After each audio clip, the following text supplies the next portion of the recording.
If your habits keep falling apart after day 3, relax. You're not broken. You're just using the wrong strategy. We are going to discuss 3 points today. Point number 1. Your habits fail because they rely on motivation, not momentum. Motivation is like a sugar rush.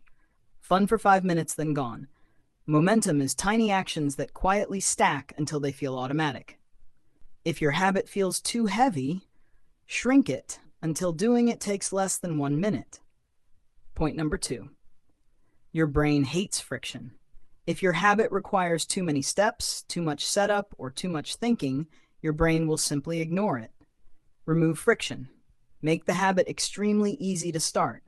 Keep the book on your pillow. Put the water bottle on your desk. Make the healthy choice the obvious choice. Point number 3. Your system is unclear. You don't fail because you're lazy. You fail because your habit has no trigger, no time, and no anchor. Tell your brain exactly when and where the habit happens. After breakfast, I stretch. After my shower, I journal. After opening my laptop, I write 1 sentence. Clarity makes consistency effortless. Fix these 3 things, and habits stop being a battle. They just click. Thanks for watching. And if you want more simple ideas that bring clarity, one idea at a time, subscribe.